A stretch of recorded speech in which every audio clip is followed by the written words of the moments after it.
말씀의 제목은 하나님의 은혜를 잊지 말자 그런 제목입니다. 한번 해보실까요? 하나님의 은혜를 잊지 말자. 하나님의 은혜를 잊지 말자. 혹시 지난주의 제목이 뭔지 아세요? 하나님의 은혜를 기억하자. 똑같은 얘기죠. 제가 지난주에 설교하면서 2판은 다음 주에 하겠다. 2판입니다.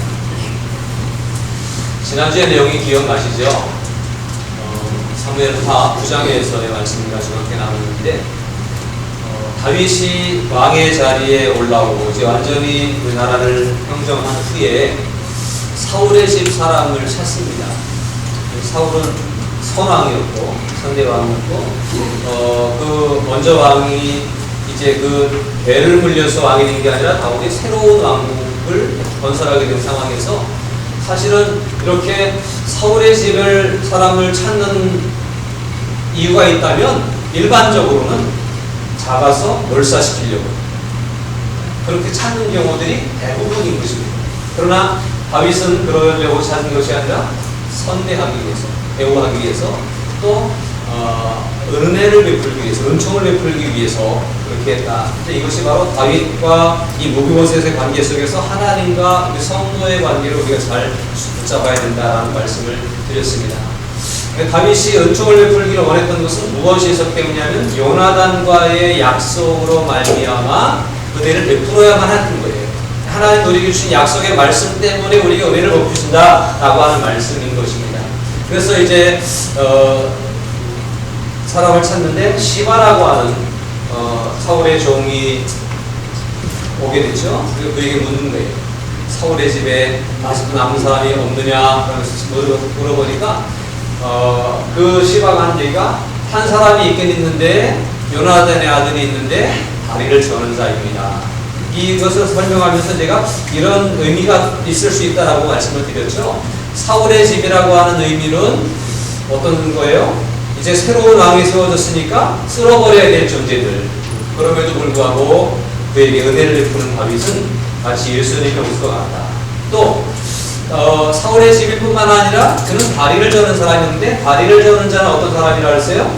지난주에 제가 앞에 사무엘하 5장 이쪽에 있는 말씀을 통해서 설명을 드렸는데 예루살렘에 진격해 들어갈 때에 거기에 사람들이 이 다윗을 막 조롱하면서 다리 저는 사람도 너보다 잘 싸우겠다. 너가 여기를 어떻게 들어오겠느냐라고 하는 비웃음 때문에 다리 저는 사람에 대한 한이 맺혔던 거예요. 그래서 가서 공격해서 그 성을 차지할 때에 다리 저는 사람 먼저 죽여라. 다리 저는 사람 먼저 죽여라. 이렇게 하기까지 그 사람들이 다 다리 저는 사람 죽어 이렇게 생각할 만큼의 그때 상황이 있었던 거죠. 그런데도 불구하고 무비보셋이 다리 저는 사람이었어요. 그런데 어떻게 했죠?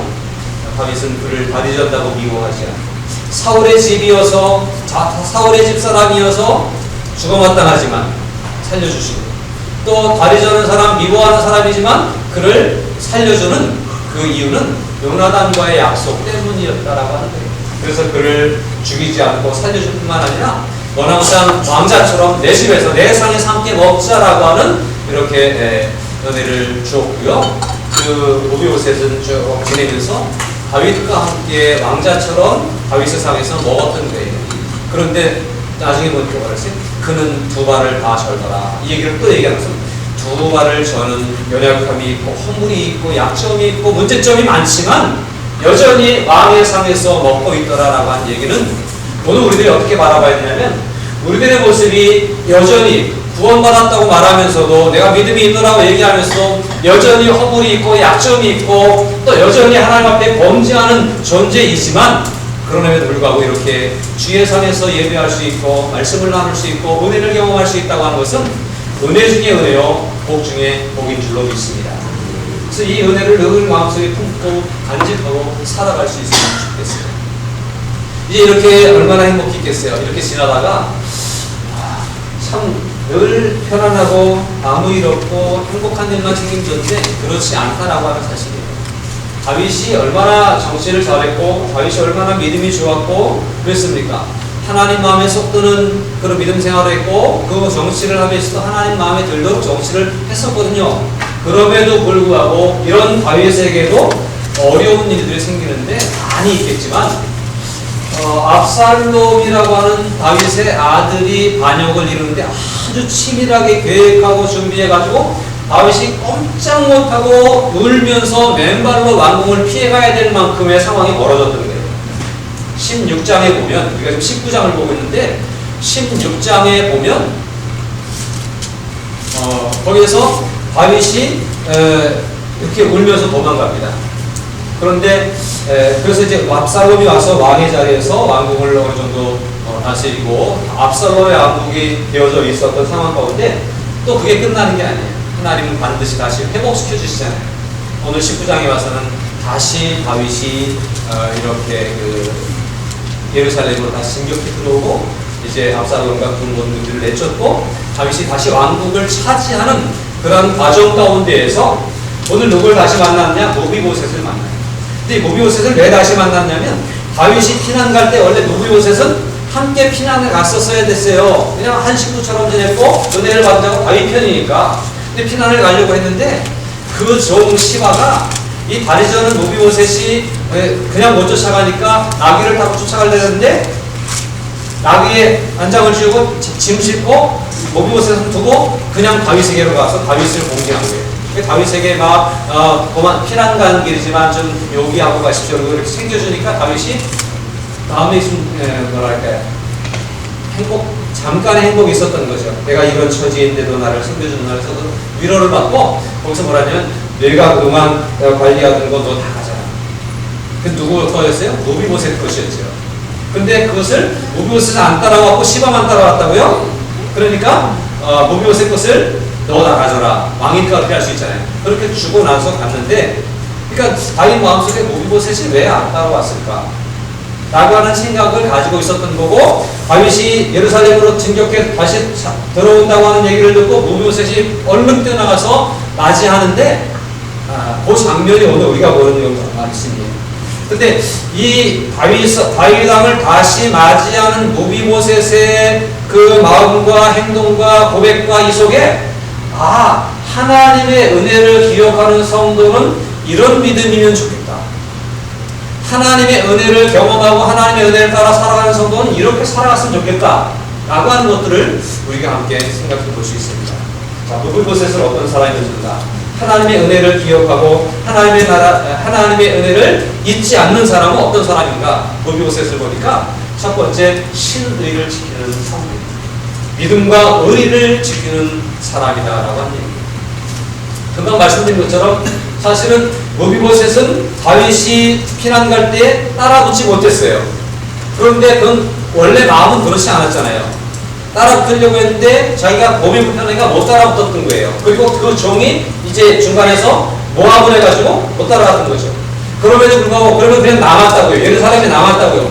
다윗은 그가 신뢰하고 섬기고 따르던 다윗은 쫓겨갔고 압살롬이 이 예루살렘을 점령하고 다윗의 후궁들을 범하기까지 하면서 여기서 아주 기세등등하게 살아가고 있던 시기에 모비보셋은 여기 있었던 거예요. 그러면 이 모비보셋이 그 여기 있는 동안 어떻게 했느냐? 오늘 24절에 보니까 사울의 손자 모비보셋이 내려와 왕을 맞으니 그는 왕이 떠난 날부터 평안히 돌아온 날까지 다윗 왕이 쫓겨가던 그날부터 못 쫓아갔지만 여기 남아있지만 그날부터 오늘까지 어떻게 살았느냐? 그의 발을 맵시내지 아니하며 그의 수염을 깎지 아니하며 옷을 빨지 아니하였더라. 요 내용을 보면 요런 광경은 어디서 볼 수 있냐면 장례식을 치르는 과정에서나 볼 수 있는 모습이에요. 그것도 부모님을 잃었을 때에, 부모님 돌아가셨을 때에 상주로서 부모님 앞에 애도를 표현하기 위해 사는 모습이 발을 맵시내지 아니하고 수염을 깎지 아니하고 옷을 빨지 아니하고 아주 남루한 모습으로 내가 이만큼 애통하다라고 하는 것을 표현하는 그러한 모습이 바로 이 모습입니다. 그런데 모비보셋이 압살롬이 와서 다통치하고 와서 있는 이 상황 가운데서 누구를 생각하면서? 다윗을 생각하면서 이와 같이 했다고 하는 것. 그것은 모비보셋이 다윗에 대해서 정말 믿음과 의리를 지키는 사람이었구나 라는 생각을 우리가 할 수 있겠죠. 저는 가만히 생각해 봤어요. 이제는 다윗의 시대가 아니라 압살롬의 시대가 되었다고요. 이 예루살렘을 다윗이 통치하던 것이 아니라 압살롬이 통치하는데 여전히 다윗을 흠모하고 있고 여전히 다윗 때문에 막 애절한 마음을 간직하고 있는 이 모비보셋은 압살롬의 눈에는 가시 같은 존재일 수 있거든요. 그리고 왕이 못해요. 이 모비보셋을 잡아다가 어떻게 처리할지 알 수 없는 그런 상황이지만 그럼에도 불구하고 어쩌면 목숨을 내놓고 다윗 왕에 대한 믿음을 저버리지 않았고 다윗 왕에 대한 그 의리를 지켰다라고 하는 사실입니다. 오늘 우리들의 모습이 하나님이 우리를 구원해 주신 것을 생각하면, 하나님이 우리를 자녀로 삼아 주신 것을 생각하면, 하나님이 우리에게 쏟아 부어 주신 은혜를 생각하면 하나님을 결코 배반할 수 없는 상황 아닙니까?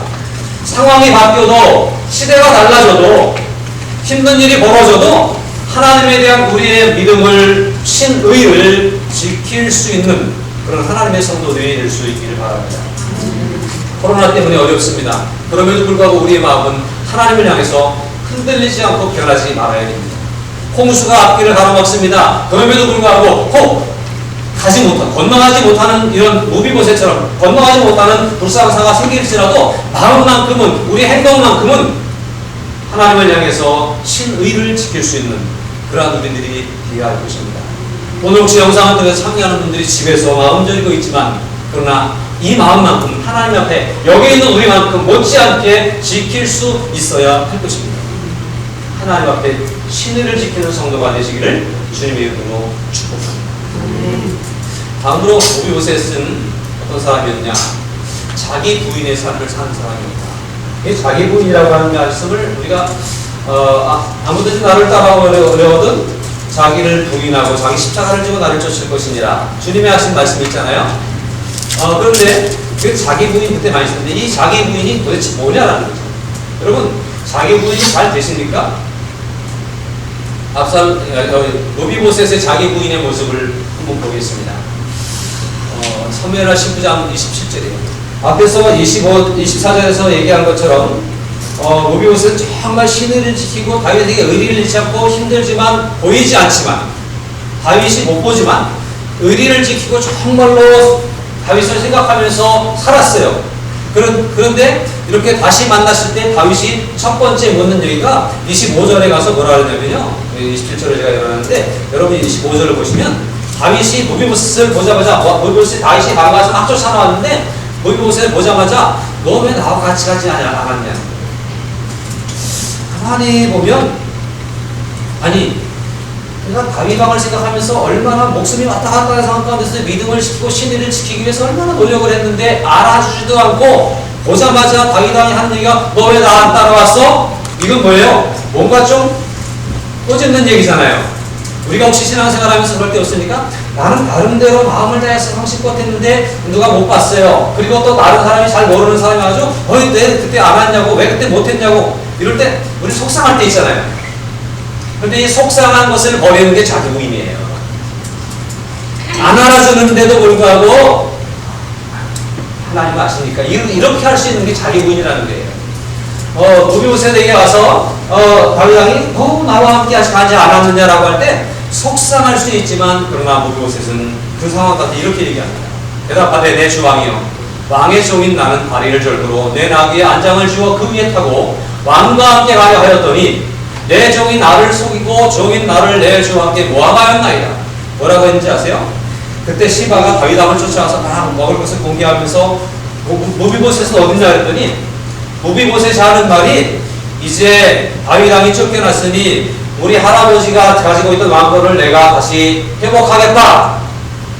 이런 얘기를 했다고 다윗 왕에게 시바라고 하는 그 종이 고자질한 거예요. 고자질이 아니에요. 모함을 한 거예요. 근데 다윗이 가면서 굉장히 마음 상한 상심해서 갔던 거거든요. 그러니까 보자마자 한 얘기가 너 왜 나 안 따랐어? 너 정말 그랬어? 물어본 거지. 근데 오늘 만나서 들어보니까 모비보셋이 뭐예요? 나는 가려고 했는데 내 종이 불편한 나를 안 데리고 자기 혼자 가서 왕에게 이렇게 모함을 했습니다 라고 하는 것을 알려는 거예요. 이렇게 알렸으면 내가 어떤 마음인지 아셔야 됩니다. 알아주세요. 내가 이렇게 살았습니다. 그리고 자꾸 자기를 변호하고 자꾸 자기를 내세우는 게 아니라 이렇게 얘기해서 왕에게 그 오해를 풀었다고 한다면, 오해를 풀었으니까 이제는 그 마음을 접고 새로운 생각으로 나에게 좀 대접해달라. 내가 그러면 이렇게 왕을 생각하면서 신의를 지키며 살았습니다라고 하는 것을 얘기했다고 한다면, 그러면 이제 대접받기를 원하는 것이 보통 사람의 마음인데, 그럼에도 불구하고 뭐라 그랬습니까? 내 주 왕께서는 하나님의 사자와 같으시니 왕의 처분대로 하옵소서. 너 왜 안 따라왔어? 이래서 못 따라갔어요. 안 따라간 게 아니고 못 따라간 거예요. 그러니까 나 미워하지 마세요. 이렇게 얘기해야 되는데, 그러나 왕의 마음이 어떻든 왕의 마음대로 처분대로 하옵소서라고 이렇게 얘기합니다. 왕은 아직 마음이 풀렸을까요? 안 풀렸을까요? 알 수 없지만 여기보셋은 왕의 마음이 어떻든 상황이 어떻든 자기의 신의를 지킬 뿐만 아니라 또 왕 앞에 자기의 모습을 이렇게 사실 이랬습니다라고 충분히 변론을 했다고 한다면, 그 다음에 알아주고 안 알아주는 건 그분이 하는 거예요. 나를 대접해주고 안 알아주는 건 그분이 하는 거예요. 이게 철저한 자기 부인이라고 하는 사실입니다. 처분대로 하옵소서. 여러분, 이거 참 어려운 일이에요. 그런데 오늘 이 노비보셋은 처분대로 하옵소서라고 한 얘기가, 이 처분대로 하옵소서라고 한 얘기가 이 17절 본문 속에서 어떤 근거로 나왔을까 하는 생각을 제가 해봤습니다. 첫 번째는 다윗 왕에 대한 절대적인 신뢰가 있었습니다. 다윗 왕에 대한, 왜요? 다윗 왕이 자기에게 베풀어준 은혜가 있잖아요. 죽어마땅하고 또 죽을 만한 이유가 분명히 명백하게 있음에도 불구하고 베풀어준 은혜가 있잖아요. 그러니까 이제는 다윗이 어떻게 해도 내가 불평이 없어. 이거에 대한 절대적인 신뢰가 있는 거예요. 우리가 하나님에 대한 신뢰가 이런 절대적인 신뢰가 되기를 원합니다. 여기 27절에 뭐라 그랬어요? 종인 나를 내 주 왕께 모함하였나이다. 내 주 왕께서는 하나님의 사자와 같으시니 왕의 처분대가 없어. 다윗을 생각할 때 그냥 사람으로 왕으로가 아니라 뭐라 그랬어요? 하나님의 사자처럼 하나님처럼 생각하는 마음이 노비보셋에게 있던 거예요. 그러니까 하나님이 하시는 일에 누가 뭐라고 그럴 수 있어요? 오늘 노비보셋이 자기를 변호합니다. 사실 이러이러했습니다 라고 하는 자기 얘기를 합니다. 그러니까 알아주세요 라고 할 법도 한데, 그러나 처분대로 없어서 혹 안 알아주고 그냥 너 안 따랐으니까 죽어, 그러면 죽겠다고 하는 의지의 표현입니다. 왜 그럴 수 있었죠? 다윗에 대한 절대적인 신뢰 때문입니다. 오늘 저와 여러분들이 믿음 생활하면서 우리 하나님에 대한, 우리 예수님에 대한 이런 절대적인 신뢰가 있었으면 좋겠어요. 그게 믿음 아니겠어요? 하나님이 주실 때는 고맙습니다 하는 것 같고, 안 주시면 씩씩거리고 불평하고 삐지고 돌아가고, 누구 손해예요? 나 손해지. 하나님이 나를 살리시는 것도 그분이 하시는 거고, 혹 나를 죽이시더라도 그분이 하실 수 있는 거예요. 이 절대적인 신뢰를 통해서 하나님 앞에 우리를 보일 수 있는 그런 믿음이 우리 가운데 있으면 좋겠습니다. 두 번째로는요, 전적인 은혜라고 합니다. 사실은 노비보셋은 2번이나 죽어야 했었어요. 아니 뭐 그 위에도 많겠지만, 크게 사울의 집 사람이었기 때문에 그는 당연히 처형당했어야 되는 거예요. 그런데 처형 안 당했어요. 제가 지난주에 이 말씀을 나누면서 뭐라 그랬어요? 우리에게 원죄가 있지만 우리 주님이 우리를 용서해 주셨다. 또 노비보셋은 다리를 저는 사람이라 다윗이 아주 제일 미워하는 사람 중에 한 사람이에요. 그런데도 불구하고 다윗이 그를 다리를 저르거나 말거나 그를 그대로 자기 상에서 얻게 했다고 하는 그런 은혜를 생각하면서 전적인 은혜에 대한 마음이 있었던 거예요. 28절에 보니까 내 아버지의 온 집이 내 주 왕 앞에서 다만 죽을 사람이 되지 아니하였나니 저는 일찍이 죽어야 했습니다. 오늘 죽는다 해도 영안이 없습니다 라고 하는 그러한 고백이라고 하는 사실이에요.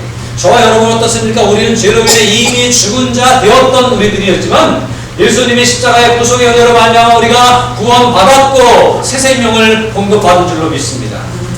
이제 우리는 사는 것은 덤으로 사는 거예요. 한번 이미 죽었던 사람인데 주님이 살려주셨고, 이제 앞으로의 삶은 덤으로 사는 일이고, 나를 위해 사는 삶이 아니라 그분을 위해 사는 삶이에요. 내가 그리스도와 함께 십자가에 못 박혔나니 이제 내가 사는 것은 나를 위해 사는 것이 아니라 나를 위하여 자기 몸을 버리신 그분을 위해 살아가는 거예요.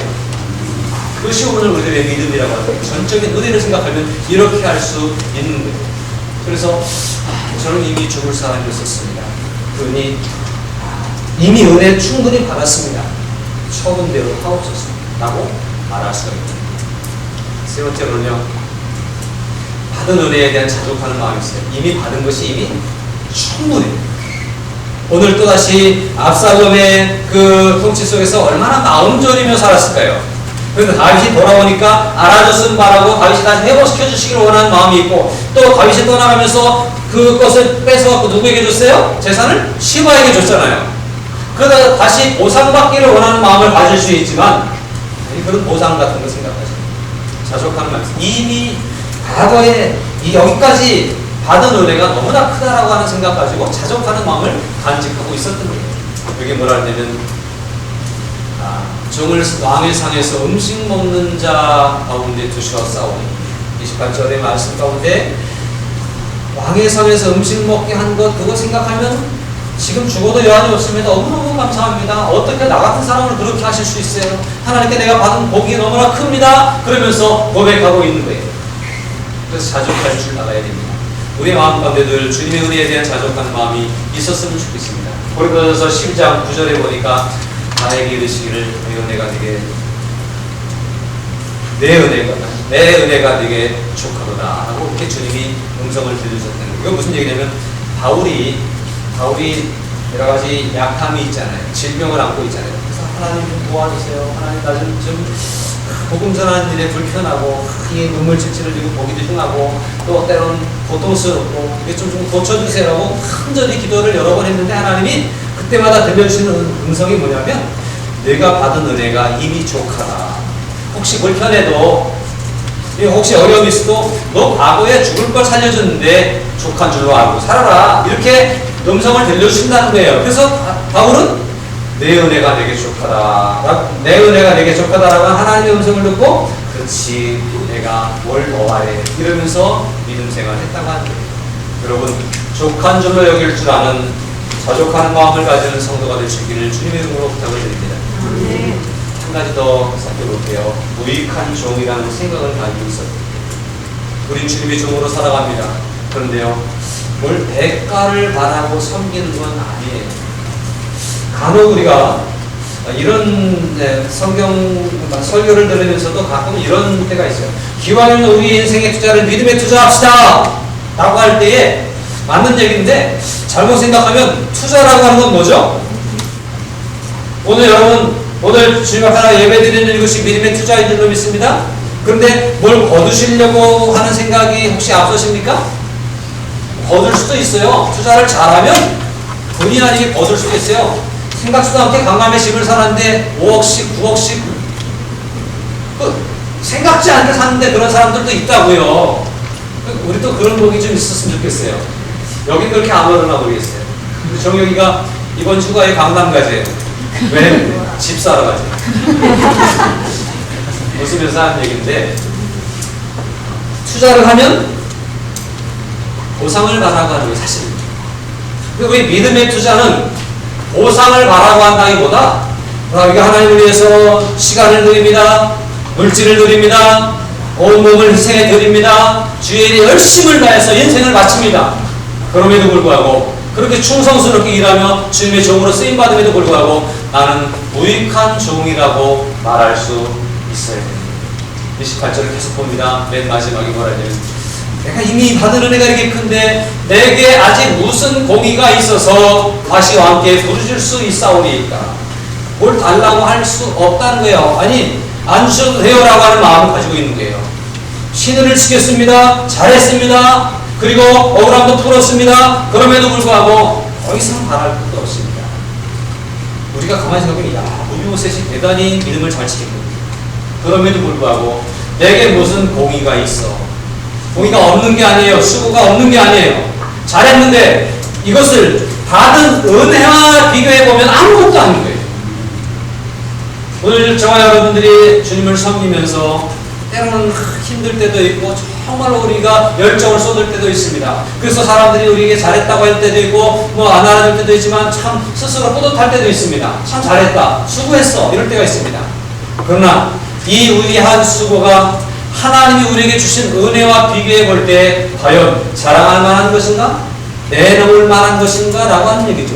오늘 무비보셋이라고 하는 사람은 제가 수고했지만 힘들었지만 참 목숨이 왔다 갔다 하는 일 가운데서 내가 지켰지만 내놓을 것은 없습니다 라고 하는 고백을 하고 있다는 거예요. 이게 진짜 믿음이 아니겠느냐 라고 하는 거죠. 성경은 우리에게 이렇게 말합니다. 고린도전서 15장 10절입니다. 그러나 내가 나된 것은 하나님의 은혜로 된 것이니. 바울이 고백하는 거예요. 뿐만 아니라 바울이 내가 모든 사람보다 더 많이 수고하였으나 내가 한 것이 아니오 오직 나와 함께 하신 하나님의 은혜로다. 여러분 바울의 열정을 아시죠? 바울이 때로는 그렇게 고백해요. 내가 죽을 뻔한 적이 몇 번이고 매를 맞은 것이 몇 번이고 목에 갇힌 것이 몇 번이고 이런 얘기예요. 대단해요. 바울이 쓴 성경이 13권이에요. 오늘날 기독교 역사 속에서 바울의 역할은 대단합니다. 그러나 그 바울이 한 고백이 뭐예요? 내가 한 것이 아니라 나와 함께 하신 하나님의 은혜로 한 것이다 라고 고백하고 있습니다. 무비보셋이 내가 무슨 공의가 있사오리까 라고 했던 것과 똑같은 얘기예요. 누가복음에서 예수님은 비유 가운데 이렇게 말씀합니다. 17장 10절에서 이와 같이 너희도 명령받은 것을 다 행한 후에 이르기를 우리는 무익한 종이라 우리가 해야 할 일을 한 것뿐이니라 할지니라. 열심히 주인을 위해서 수고하고 섬기지만 내가 뭘 바라고 하는 것이 아니라 내가 무슨 얻으려고 하는 것이 아니라 하여야 할 일을 한 것뿐입니다. 나는 다만 무익한 종입니다. 이미 인정받은 것, 선택받은 것만으로 이미 족합니다. 그러니 내가 아무리 많은 일을 해도 이건 나를 위한 것이 아니라 주를 위한 것입니다 라고 그렇게 고백을 한다는 것입니다.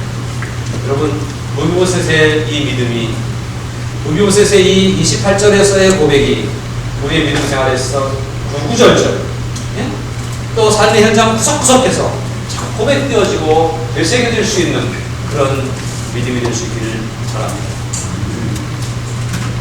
크게 세 번째로 하나님의 은혜를 잊지 않는 사람. 어떻게 해야 될까요? 그 은혜가 있기 때문에 이제 우리의 삶은 아까 말씀드린 것처럼 덤으로 사는 인생이라고 한다면 이제부터는 나를 위한 삶이 아니라 그분을 위한 삶, 하나님의 영광을 위해서 살아야 됩니다. 다윗이 쭉 들어보니까 무비보셋에게 오해가 있었어요. 무비보셋에게 잠깐 오해를 가지고 있는 것이 좀 미안하기도 했어요. 그래서 뭐라고 그러니까 그렇구나. 시바에게 있는 것의 절반을 다시 너에게 돌려주고. 사실은 원래는 전체가 다 무비보셋 거였어요. 다윗이 무비보셋에게 다 줬던데 무비보셋은 안 따라오고 시바는 따라오니까 무비보셋 건 너 다 가져라. 다 줬어요. 근데 오늘 듣고 보니까 무비보셋이 잘못한 게 없어요. 그러니까 다윗이 오해했던 거예요. 그런데 다윗이 시바에게 있는 것을 다 뺏어서 다시 무비보셋에게 돌리는 게 아니라 시바에게도 왕이 준 거잖아요. 그 절반만 뺏어서 무비보셋에게 주겠다는 거예요. 무비보셋은 어떤 처분을 해도 관계없어요. 줘도 그만 안 줘도 그만 처분대로 없어라고 고백했기 때문에. 그런데 다윗이 그 무비보셋을 보고 아니야 절반을 내가 가져다라고 그렇게 얘기했어요. 그런데 그 소리를 듣고 무비보셋이 고백하는 고백이 정말 멋져요. 뭐라고 하냐면요 30절에 무비보셋이 왕께 이르되 내 주 왕께서 평안히 왕국에 돌아오시게 되었으니 그로 전부를 차지하게 하옵소서. 여기서 그는 누구예요? 시바. 자기를 배반하고 다윗에게 자기를 모함했고 자기의 모든 재산을 다 강탈해간 시바가 다 가져도 괜찮습니다. 저는 그거 상관없습니다. 다윗 왕이 다시 왕국으로 돌아와서 그 자리를 차지한 것만으로 나는 얼마나 행복한지 모릅니다. 그것으로 나는 충분히 기쁘고 만족합니다 라고 하는 얘기예요. 그동안 다윗 왕 때문에 다윗 왕이 쫓겨나기 때문에 고생했고 그리고 거기서 죽을 뻔했지만 또 다윗을 만났는데도 오해를 받고 그래서 속상한 일도 많지만 그러나 그 모든 여정 속에서 다윗이 있을 때나 없을 때나 또 다윗에게 오해를 받고 책망을 들을 때조차도 이 무비보셋의 마음은 뭐였어요? 다윗 왕이 언제나 이 왕국에 다시 돌아와서 그 나라를 회복할까라고 하는 거예요. 오늘 우리들의 믿음 생활이 내가 이 생생을 잘해서 못 받아야지, 출세해야지, 잘 돼야지, 나도 좀 이제 강남에 집 사서 부자로 살았으면 좋겠어. 이런 생각으로 살아가는 삶이 아니라 주님의 영광을 위해서 믿음 생활할 수 있는 우리들이 되어야 된다는 거죠. 그리고 우리 간절히 바라는 사모하는 마음이 모비보셋이 다윗 왕이 떠날 때부터 정말 자기를 절제하면서 이렇게 애타게 기다렸던 게 뭐예요? 다윗 왕의 나라가 다시 회복되는 것을 원했던 거 아니겠어요? 우리 믿음의 목표가, 모비보셋의 삶의 목표가, 삶의 소원이 다윗 왕의 나라가 다시 회복되는 것이었던 것처럼 오늘 저와 여러분의 믿음의 목표와 희망이 하나님의 나라가 다시 풍성하게 임하고 주님 다시 오셔서 이 나라를 완전히 통치하시는 그날이 오는 것, 그것이 우리의 믿음의 목표가 되고 유일한 희망이 되고 그래야 되는 것입니다. 여러분 무엇 때문에 믿습니까? 오늘 무엇 때문에 열심히 믿습니까? 주님 나라가 빨리 임하기를, 주님 빨리 오셔서 우리를 하나님 나라로 인도해 주시기를. 그날이 오면 우리에게는 아무것도 더 이상 필요한 게 없어요. 모비보셋은 오늘 그 얘기를 하고 있네.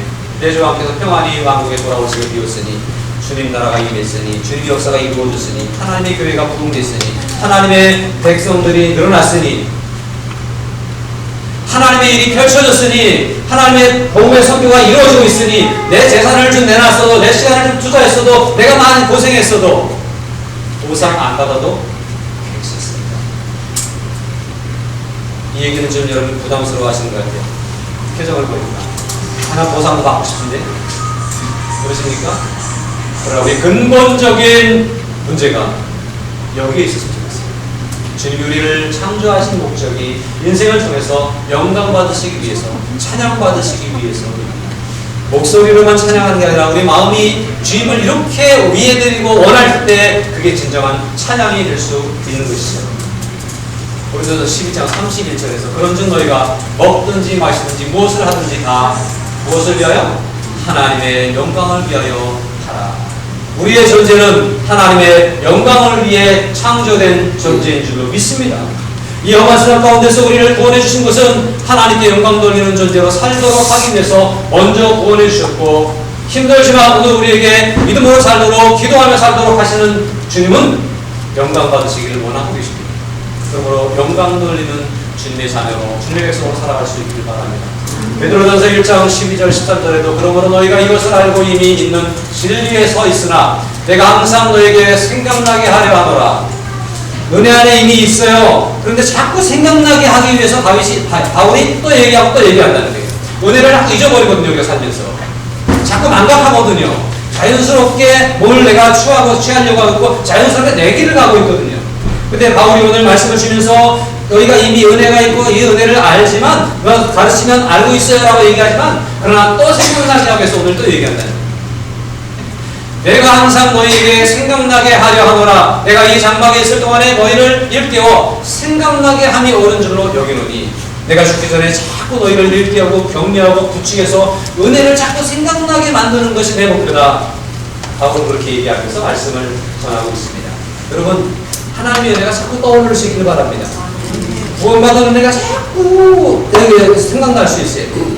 어떤 때 가만히 잠자기 오다가 막 복받쳐 올라올 수 있어야 돼요. 내가 그때 죽었어야 되는데 살았잖아요. 이게 막 가슴 뛰면서 올라올 수 있는 믿음 생활을 우리가 할 수 있어야 된다는 거죠.